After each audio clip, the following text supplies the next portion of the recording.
Hello students, today we are going to do the summary of our third chapter, Deep Water. Deep Water has been written by William Douglas. Deep Water is written by William Douglas. William Douglas के द्वारा लिखा हुआ है. It presents a real life personal experience of water fear and drowning. जो ये हमारी story है, chapter है डीप वाटर, इसमें वो क्या चीज प्रेजेंट करते हैं, किस चीज को दर्शाते हैं, क्या चीज बताते हैं हमें अपने रियल लाइफ के एक्सपीरियंस को, जो उनका पर्सनल एक्सपीरियंस है रियल लाइफ का, उसके बारे में बताते हैं. रियल लाइफ का एक्सपीरियंस किसके बारे में? Of water fear and drowning, पानी का डर और जो उनका डूबना था पानी में, उसके बारे में, उसके भय के बारे में हमें बताते हैं. Fear kills the power of imagination and confidence. This is the theme of this chapter. जो हमारा थीम होगा इस चैप्टर का, अगर आपके पास एग्जाम में क्वेश्चन पुट कर दिया जाए कि ये जो चैप्टर है डीप वाटर स्टोरी जो है क्या मैसेज कन्वे करती है, तो स्टूडेंट्स क्या है? Fear kills the power of imagination. की जो डर होता है हमारा, वो हमारी किस चीज के पावर को खत्म कर देता है? इमेजिनेशन एंड कॉन्फिडेंस और हमारी इमेजिनेशन की पावर को खत्म कर देता है. But will power can overcome any fear. लेकिन जो हमारी विल पावर होती है, जो हमारी स्ट्रेंथ होती है, जो हमारी शक्ति होती है, आत्मशक्ति जो होती है, कैन ओवरकम एनी फियर, वो किसी भी फियर पर ओवरकम कर सकती है, कंट्रोल कर सकती है. ओवरकम कंट्रोल, वो किसी भी भय पर अपना कंट्रोल कर सकती है.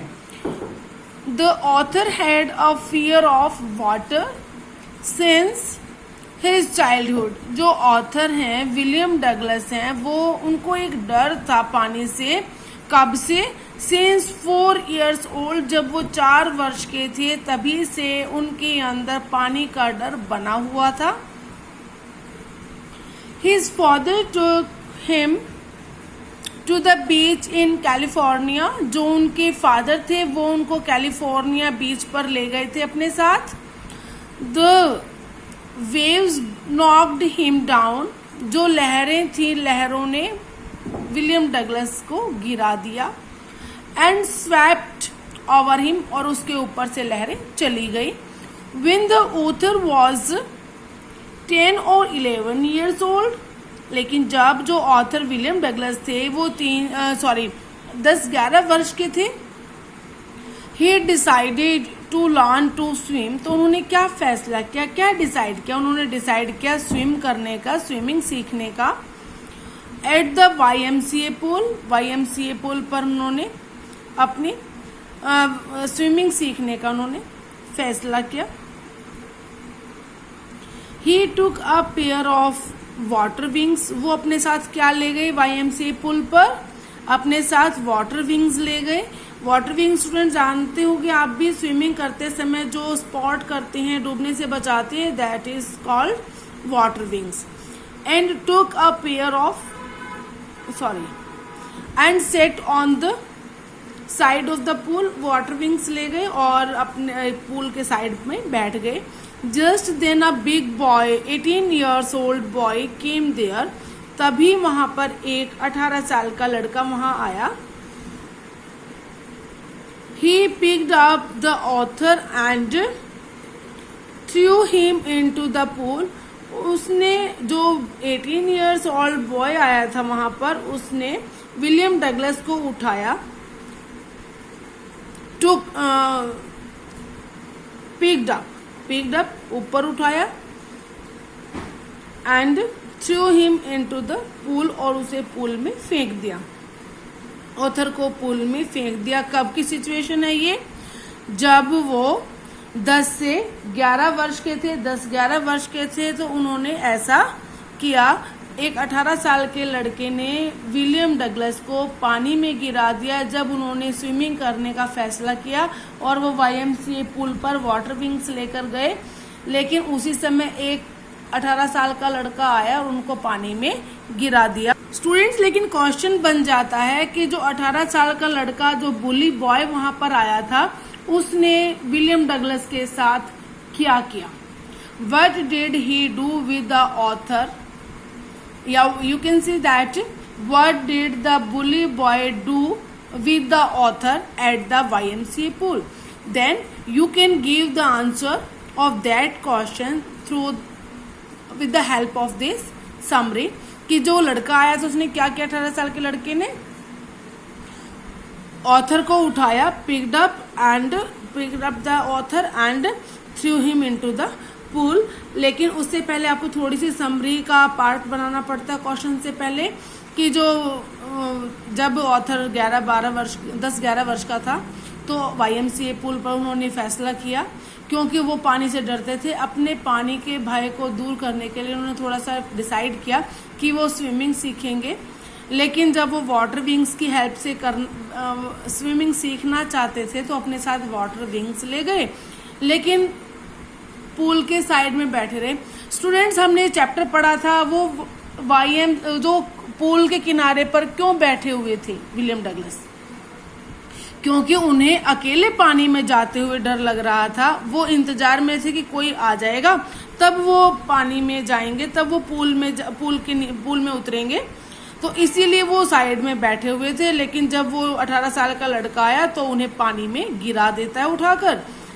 He thought that when his feet touched the bottom of the pool, he thought, उन्होंने सोचा, किसने सोचा, विलियम डगलस ने सोचा, that when his feet touched the bottom, कि जब उनके जो पाँव हैं वो पूल की बॉटम को टच करेंगे, he would make a jump upwards and would come to the surface. तो वो एक जंप लेंगे और ऊपर आ जाएंगे, ऊपर आने से वो सरफेस पर आ जाएंगे.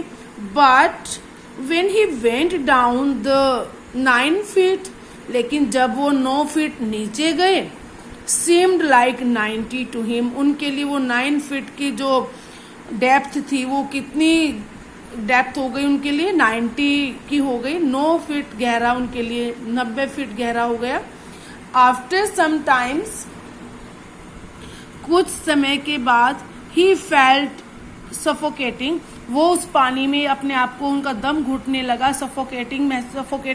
सफोकेशन महसूस करने लगे. हिज लेग्स सीम्ड पैरालाइज्ड, जो उनकी लेग्स थी वो उनको कैसे लगने लगी, वीक लगने लगी, पैरालाइज्ड लगने लगी, सेंसलेस लगने लगी. उनमें जैसे कि बहुत ज्यादा वीकनेस आ गई है, वो उठा नहीं पा रहे थे.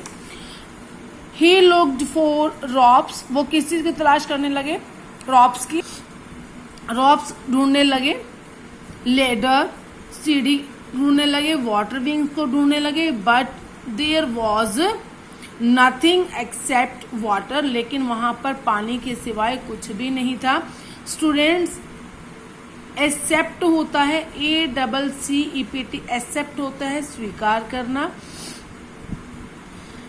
एस्पेक्ट ASPECT, एस्पेक्ट होता है हॉप, और एक्सेप्ट होता है छोड़कर, इंस्टेड ऑफ, कि पानी को छोड़कर उनके हाथ कुछ भी नहीं लग रहा था. He thought that, William Douglas ने सोचा कि he was going to die, कि वो मरने जा रही हैं, लगभग he was near to death, लगभग वो मृत्यु के नजदीक ही थे. He felt as if he was going to do the unconscious, उन्होंने महसूस किया कि अब वो कैसे होते जा रहे हैं, अनकॉन्शियस होते जा रहे हैं, बेहोशी की हालत में होते जा रहे हैं, सेंसलेस होते जा रहे हैं. When he regained conscious, लेकिन जब वो दोबारा होश में आते हैं, he found himself near the pool, उन्होंने अपने आप को कहाँ पाया, पूल के नजदीक पाया. He feared from water, पानी से वो डरे हुए थे. And always tried to avoid it, हमेशा इससे बचने की उन्होंने कोशिश की. फाइनली इन अक्टूबर में ही गॉट एन इंस्ट्रक्टर, उन्होंने एक इंस्ट्रक्टर को हायर किया. At last he overcome on his fear, उन्होंने अपने डर पर काबू पा लिया। स्टूडेंट्स, अब है कि उन्होंने जब वो नीचे जा रहे थे, पानी में डूबते जा रहे थे, तो उनको कैसा लगा था? तो उनको जो 9 फीट गहराई है वो 90 फीट की लगी थी। और उन्होंने अपने आप को बचाने की कैसे कोशिश की? वो किसी को ढूंढने लगे, वो अपना क्या नाम है, वाटर विंग्स, रॉप्स, लेडर, ये कुछ ढूंढने लगे, लेकिन उनको सिर्फ पानी के सिवाय कुछ भी नजर नहीं आ रहा था। बेहोशी की हालत में होते जा रहे थे, लेकिन फिर भी उन्होंने हार नहीं मानी और उन्होंने एक इंस्ट्रक्टर को हायर किया अपने डर पर काबू पाने के लिए और पानी के डर को दूर करने के लिए। मीन्स उन्होंने डिसाइड किया कि वो स्विमिंग सीखेंगे और इस डर पर काबू पाएंगे।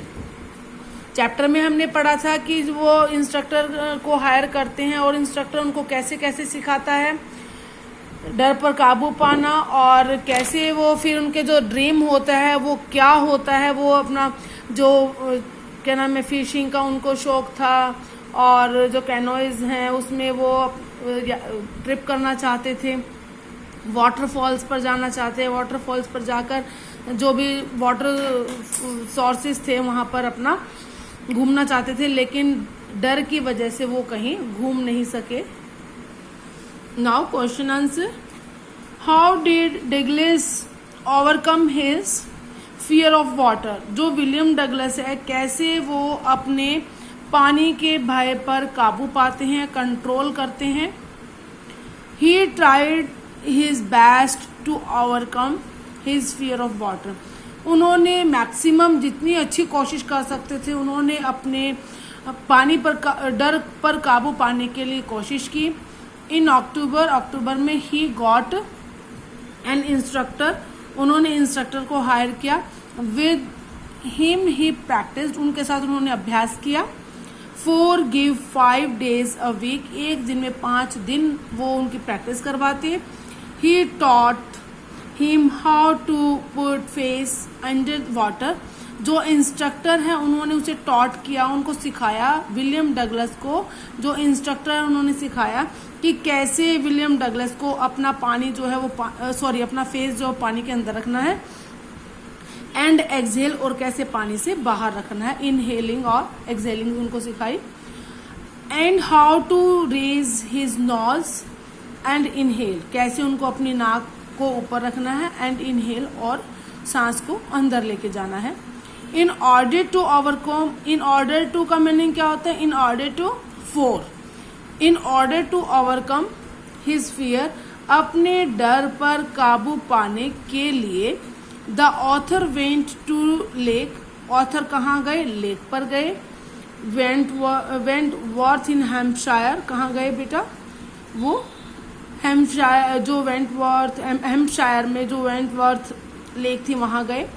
ही dived off a dock at Tregs island, वो वहां पर जहां पर डॉक क्या जगह होती है? डॉक होती है जहां पर शिप वगैरह की रिपेयरिंग की जाती है, उनको ठीक किया जाता है। वहां पर जो ट्रिग्स आइलैंड था वहां पर उन्होंने डुबकी लगाई, डाइड ऑफ, डुबकी लगाई।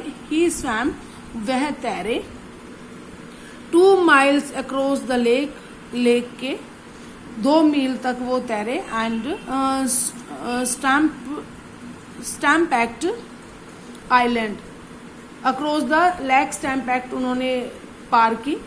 This finally he was able to conquer, इस प्रकार अंत में फाइनली उन्होंने जीत हासिल कर ली। Was able to conquer, conquer होती विक्ट्री, उन्होंने अपनी विक्ट्री को हासिल किया, अपनी जीत को हासिल किया। His fear of water and swimming, पानी के ऊपर जो उनको डर था, पानी का डर उन्होंने दूर किया और स्विमिंग करना उन्होंने सीखा।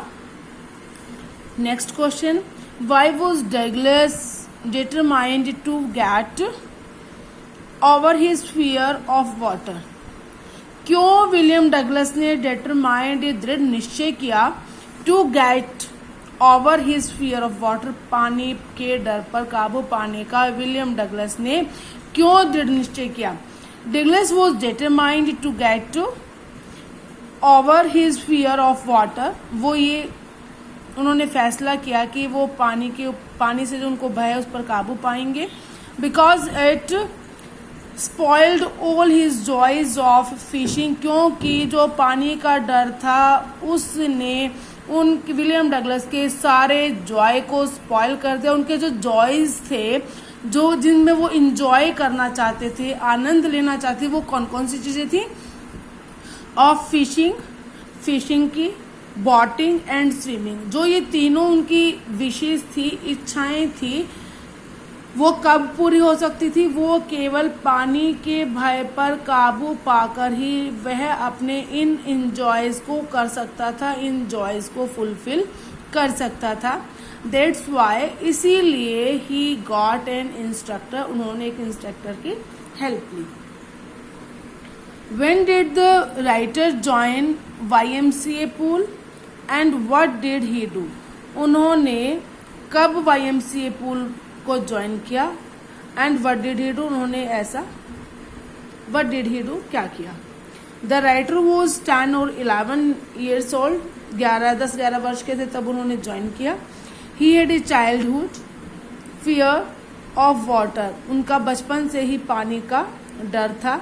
He wanted to overcome his fear, वह अपने डर पर काबू पाना चाहते थे। That's why he joined YMCA pool, इसीलिए वो YMCA pool पर गए। It was a safe pool, a safe place, you can say safe pool, ये एक बिल्कुल सुरक्षित स्थान था। It was only 2 or 3 feet deep, ये केवल 2-3 फीट ही गहरा था।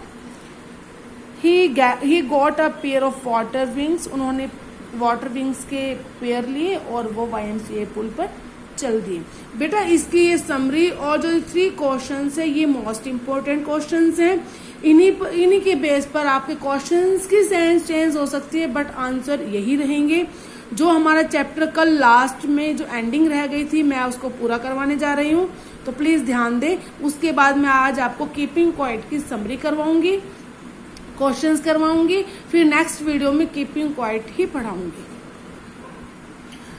The experience had a deep meaning for me, जो अनुभव था वो मेरे लिए गहरा अर्थ रखता था। As only those who have known stark terror, केवल उन लोगों के लिए, those who have known stark terror, जो किसको जानते हैं?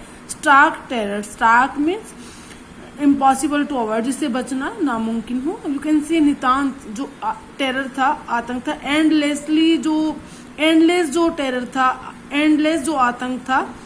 एंड कंक्वर्ड इट, और इस पर जिन्होंने विजय हासिल की। कैन इट एप्रिसिएट, वही इसकी तारीफ कर सकते हैं, वही इसकी एक्सप्लेनेशन दे सकते हैं। In death there is peace, मृत्यु में तो क्या होती है? शांति होती है। मौत के बाद तो इंसान शांत हो जाता है। There is terror only in the fear of death, जो हमारा टेरर होता है, जो आतंक होता है, वो किस चीज में होता है? Only in the fear of death, केवल मृत्यु के भय में ही टेरर होता है। As Roosevelt knew when he said, जैसा कि रोजवेल्ट जानते थे जब उन्होंने कहा, all we have to fear is fear itself, जो हम सभी भयभीत हैं वो किससे हैं? इज फियर इटसेल्फ, भय ही अपने आप में भय करने वाला है। भय से ही, वह स्वयं डर ही है जिससे हमें डर लगता है। Because I had experienced both the sensation of dying and the terror, क्योंकि मुझे अनुभव था दोनों ही भावनाओं का। ऑफ डाइंग, जब मैंने मृत्यु को भी बड़े नजदीक से देखा, मैं मर रहा था। And the terror that fear of it can produce, और ऐसा आतंक जिससे ऐसा भय उत्पन्न होने वाला जो आतंक है उसको भी मैंने देखा। मीन्स जब मैं डूबने जा रहा था, मैं डूबता ही जा रहा था, तो उसकी वजह से मुझे लग रहा था कि मैं मर जाऊंगा। तो वो जो आतंक था जिससे उत्पन्न हुआ था भय, वो भी, और मृत्यु को, दोनों को मैंने अपने नजदीक देखा था। The will to live somehow grew in intensity, लेकिन जो विल थी मेरी, जो इच्छा थी टू लिव, जीने की, समहाउ ग्रू इन इंटेंसिटी, जैसे तैसे वो फिर से बढ़ने लगी और भी अधिक गहरी वो होने लगी। At last I felt released, और अंत में मैं इससे मुक्त हो गया। रिलीज्ड, मैं इस भय से मुक्त हो गया। Free to walk the trails, मैं आजाद हो गया। कहाँ पर वॉक करने के लिए? द ट्रेल्स, जो पतली पतली पगडंडी होते हैं उन पर मैं वॉक करने के लिए कंफर्टेबल था। एंड क्लाइम द पीक्स, और पर्वतों की चोटियों पर पहाड़ियों पर जो छोटी छोटी पीक्स होती हैं, छोटी छोटी पहाड़ियाँ होती हैं, उन पर चढ़ने के लिए भी मैं समर्थ था, मैं एबल था। And to brush aside fear, और मैंने अपने जो भय है उसको भी ब्रश कर दिया था, उसको भी मैंने साफ कर दिया था, उसको भी मैंने रिमूव कर दिया था। To brush, to remove aside, एक तरफ, इसीलिए मैंने अपने डर को भी एक तरफ हटा दिया था। स्टूडेंट्स, चैप्टर कंप्लीट हो गया, इस चैप्टर की समरी कंप्लीट हो गई, क्वेश्चन आंसर मैंने करवा दिए हैं। अब अगर ये क्वेश्चंस जो इसमें टेक्स्ट में दिए हुए हैं, मैंने जो क्वेश्चंस करवाए हैं, वो हो सकता है कि आपके एक्स्ट्रा क्वेश्चंस भी हों, लेकिन वो क्वेश्चंस मोस्ट इम्पोर्टेंट है, आपको वो करने ही करने हैं। टेक्स्ट के आप समरी के बेस पर आप आसानी से कर सकते हैं। स्टूडेंट्स, मैं अब आपको कीपिंग क्वाइट की समरी और क्वेश्चंस करवाने जा रही हूँ। समरी आप पढ़ के देखना, समझोगे तो पोएम आपको जल्दी समझ में आ जाएगी। हम पोएम बाद में करेंगे, पहले हम समरी करेंगे। Keeping quiet by Pablo Neruda. Pablo Neruda के द्वारा लिखी हुई है कीपिंग क्वाइट। कीपिंग क्वाइट, बिल्कुल शांत रहो। कीपिंग, बेटा इसको बड़े ध्यान से सुनना है, थोड़ी सी आपको हो सकता है कि डिफिकल्ट लगे, इसीलिए मैं पहले समरी करवाऊंगी, फिर मैं पोएम समझाऊंगी ताकि आपको आसानी से समझ में आ जाइए। Keeping quiet is a beautiful poem, has been composed by Pablo Neruda. Pablo Neruda के द्वारा लिखी हुई ये बहुत सुंदर पोएम है। It is an anti war poem. ये जो पोएम है कीपिंग क्वाइट, ये कैसी पोएम है स्टूडेंट? एंटी वॉर पोएम है। The poet tells the need for introspection. जो पोइट हैं, जो पैब्लो नेरूडा हैं, वो हमें किसके बारे में बताती हैं? वो इस पोएम में हमें किसकी इम्पोर्टेंस के बारे में बताती हैं, हमें किस चीज की जरूरत है? Need for introspection. इंट्रोस्पेक्शन होता है स्टूडेंट जब हम अंतर ध्यान करते हैं, ध्यान लगाते हैं, जब हम अपनी जो इनर फीलिंग्स है, जो हमारी इनर सोल्स है, उसका हम एनालिसिस करते हैं, that is called introspection. Quite introspection is the solution of social, political and religious problems. जो हमारा क्वाइट इंट्रोस्पेक्शन होता है, जो हमारा इंट्रोस्पेक्शन होगा, वो किस चीज में हमारा सॉल्यूशन करेगा, किस चीज के लिए वो किस चीज का हल करेगा? वो हमारा सोशल, पॉलिटिकल और रिलीजियस प्रॉब्लम्स का सॉल्यूशन किसकी हेल्प से हो सकता है? हमारा क्वाइट इंट्रोस्पेक्शन की हेल्प से हमारी इन प्रॉब्लम्स का सॉल्यूशन हो सकता है। ही wants to create a feeling of mutual understanding among human beings of all the races। जो पैब्लो नेरूडा है वो क्या चाहते हैं? He wants to create a feeling of mutual understanding। आपसी जो मेल मिलाप है, म्यूचुअल अंडरस्टैंडिंग है, लोगों के जो मानव स्वभाव है, जो मनुष्य हैं, सभी जाति के, उनके बीच में म्यूचुअल अंडरस्टैंडिंग वो चाहते हैं, क्रिएट करना चाहते हैं कि ऐसी फीलिंग हो जाए कि सभी जो भेदभाव है वो खत्म हो जाए।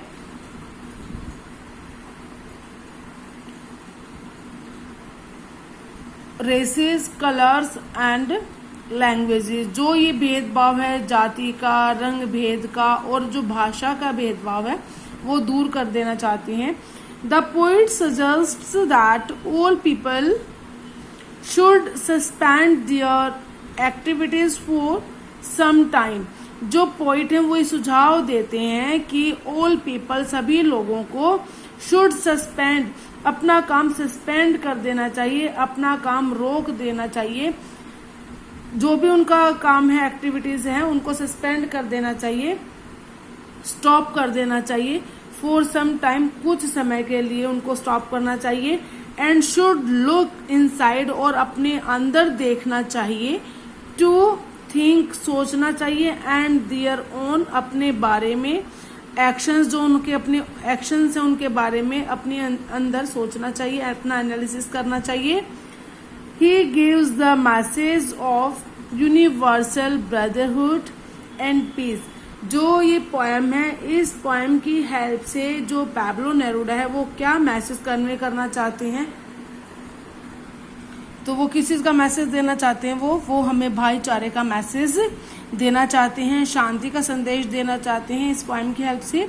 The poet wants that all the people on the earth should keep quiet for some time. जो कवि हैं वो चाहते हैं कि सभी जो लोग हैं पृथ्वी पर शुड कीप क्वाइट, उनको शांत रहना चाहिए, फॉर सम टाइम, कुछ समय के लिए, विदाउट यूजिंग एनी लैंग्वेज, कोई भी उनको लैंग्वेज यूज नहीं करनी चाहिए। Means the poet wants to all the people that they should not use any type of language for some time. They should analyze their inner soul at that time. It will be a historical moment. ये उन लोगों के लिए क्या बन जाएगी, sorry ये line रह गई बेटा। They will not move even their arms.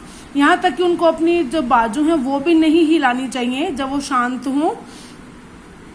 It will be historical moment, ये उनके लिए ऐतिहासिक क्षण बन जाएगा। All people will forget their differences, जो सभी लोग हैं अपने जो भेदभाव है उनको भूल जाएंगे, अपने अंतर को भूल जाएंगे।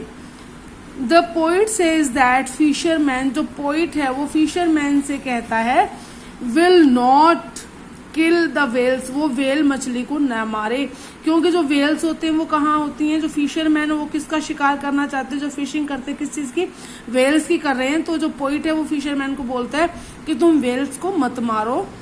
The salt gathers will cease their work, जो सॉल्ट गैदर्स है, जो समुद्र के किनारे जो लेबर हैं, जो लोग हैं जो नमक को इकट्ठा करते हैं, उनको भी पोइट कहता है कि विल सीज देयर वर्क, वो अपने काम को सीज कर दे, अपने काम को स्टॉप कर दें। एंड लुक एट, और किस चीज को देखें, वो देखें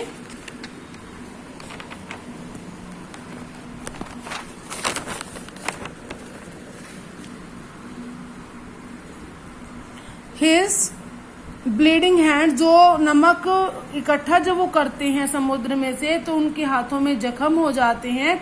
तो उन लोगों को अपने हाथों के जख्मों को देखते हुए, अपने हाथों से बहते हुए खून को देखते हुए अपना काम रोक देना चाहिए। मीन्स उनको ज्यादा नमक बटोरना नहीं चाहिए। द वॉर इंडस्ट्रीज, जो वॉर इंडस्ट्रीज हैं, जो युद्ध के वेपन्स बनाने वाली कंपनीज हैं, उनको क्या कर देना चाहिए, विल स्टॉप दियर प्रोडक्शन, वो भी अपना प्रोडक्शन बंद कर दें। ऑफ वेपन्स, वेपन्स बनाने के जो उनका उत्पादन कर, वेपन्स का उत्पादन करने की जो इंडस्ट्रीज, उनको भी कहता है कि वो कुछ समय के लिए बंद कर दें। The poet makes it clear, poet स्पष्ट कर देना चाहते हैं कि that he does not suggest total inactivity, कि वो कंप्लीट इनएक्टिव होने के लिए, टोटल इनएक्टिविटी से मतलब है डेथ, कि जो पोइट है उसका मतलब डेथ से नहीं है यहाँ पर। He does not have any link with death, यहाँ पर वो सुझाव देना चाहता है कि टोटल इनएक्टिविटी से नहीं है, ये नहीं कि बिल्कुल अपनी सांस भी बंद कर दे, नहीं, उनका यहाँ पर मीनिंग मृत्यु से नहीं है, डेथ से नहीं है। If people quiet for some time, यदि लोग कुछ समय के लिए क्वाइट हो जाते हैं, साइलेंट हो जाते हैं, they will be free from tensions, तो वो किससे फ्री हो जाएंगे, टेंशन से फ्री हो जाएंगे। They will try to look within and analyse themselves, वो अपने अंदर झांकने की कोशिश करें, अपने अंदर देखने की कोशिश करें, अपना एनालिसिस करने की कोशिश करें, तो फिर वो इन चीजों से, टेंशन से मुक्त हो जाएंगे, फ्री हो जाएंगे। What will counting up to 12, students आप अभी समरी कीजिए। क्वेश्चंस मैं पोएम करवाने के बाद ही आपका करवाऊंगी, पहले हम पोएम करेंगे। समरी मैंने इसलिए करवा दी है आपकी, ताकि आपको जब मैं पोएम करवाऊं थोड़ा अच्छा से समझ में आए। उससे पहले आप समरी को अच्छे से पढ़ लें, समझ लें, ताकि पोएम अच्छे से समझ आ जाए। अब जो रेस्ट ऑफ द हमारी 3 पोएम्स रहती हैं, 4 पोएम्स, एक तो कीपिंग क्वाइट है, 3 पोएम्स और हैं, उनकी भी पहले ऐसे करवाऊंगी। पहले मैं समरी करवाऊंगी, फिर मैं आपको पोएम पढ़ाऊंगी, क्वेश्चंस करवाऊंगी। Okay students.